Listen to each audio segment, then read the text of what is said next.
అవన్నీ భౌతిక సంబంధమైన ఆశలే.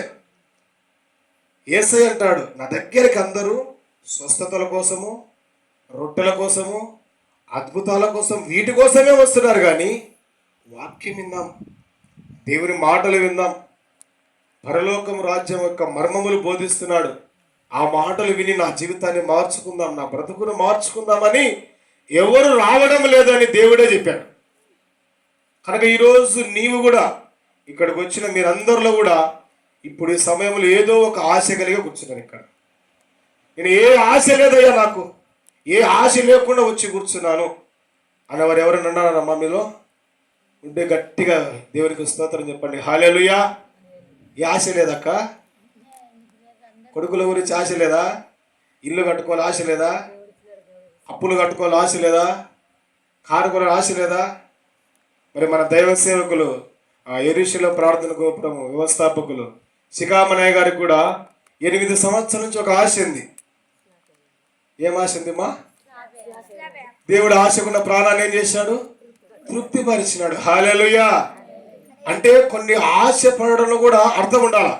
ఏ రీతిగా అంటే, ఇది దేవుని చిత్తంలో ఉందా లేదా, ఇది దేవునికి ఇష్టమా కాదా, ఇది దేవుని యొక్క సంకల్పమా కాదా, ఇలా ఆశపడితే దేవుడు తృప్తి పరుస్తాడా లేదా, ఇలా ఆశపడి అడిగితే దేవుడు ఇస్తాడా లేదా అని మనము ఒకసారి ఆత్మీయంగా కూడా దాన్ని మరి పరీక్షించుకొని ఆశపడాలి. ప్రతి మనిషికి ఆశ ఉంటుందని. ఆశ లేనటువంటి మనిషి అంటూ ఈ భూమి మీద ఎవరు లేరు. కొంతమందికి పొద్దున్న లేచి రాత్రి దాకా సారా తాగాలని ఆశ. ఏందయ్యా ఎప్పుడు తాగుతానంటావంటే, తాగకుండా నాకు చేతులు వణుకుతాయ్యా అంటాడు. ఇట్నే తాగుతున్నావు రేపు నరకంలో వణుకుతావయ్యా నువ్వు అని చెప్పిన. కొంతమందికి అది ఎప్పుడు పాపం చేయాలని ఆశ, ఎప్పుడు పొరుగోడి భార్యను, పొరుగోడి భర్తను, ఏమంటే పొరుగువారిదే ఆశించాలని ఆశ కొంతమందికి. కొంతమందికి ఎప్పుడు సినిమాలు చూడాలని ఆశ.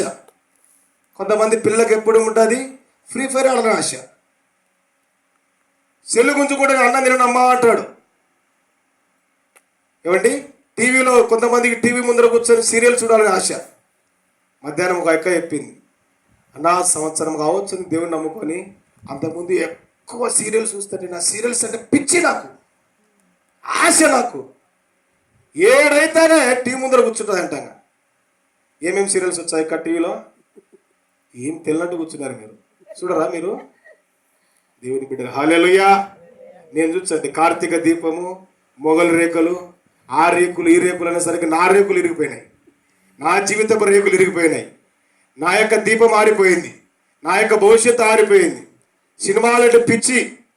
సినిమాలు పవన్ కళ్యాణ్ సినిమా వచ్చిందంటే ఖచ్చితంగా రాత్రంతా అని ఉండాలి. నేను సపరేట్గా అప్పు చేసి 1000 రూపాయలు పెట్టి ఒక బ్యానర్ కొట్టించండి అంటే పిచ్చి ఆశ. సినిమాలు చూడ ఆశ ఉంటుంది కొంతమందికి, కొంతమందికి సారా తాగాలని ఆశ ఉంటుంది. కానీ ఒక్కరికి కూడా యేసుక్రీస్తు ప్రభుల వారు ఈ లోకానికి 33 సంవత్సరాలు ఈ లోకానికి వచ్చి మానవుడిగా జీవించి మనుషులందరి పాపముల కొరకు ఆయన బలి అయినాడు. కనుక నేను ఆయన రక్తన కడగబడి ఒకరోజు ఆయన మేఘాల మీదకి రాబోతున్నాడు. అతి త్వరగా రాబోతున్నాడు. ఆయన ప్రధాన దూత శబ్దముతో, ఆర్భాటముతో, వేవేల దూతల సమూహముతో అతి త్వరగా మన యేసయ్య రాబోతున్నాడు. ఆయన వచ్చినప్పుడు ఆయన యొక్క రాకడలను ఎత్తబడి పరలోకము చేరాలా అనే ఆశ మాత్రం చాలా మందికి లేదండి. ఉందమ్మా, నేను పరలోకం చేరాలయ్యా, పరలోకం చేర ఆశ ఉందా? లేదు. చాలా క్రైస్తవులు కూడా చాలా మందికి లేదు. చిన్న జబ్బు వచ్చినా భయపడుతుంటాం, ఏమవుతుందో నాకు, చచ్చిపోతా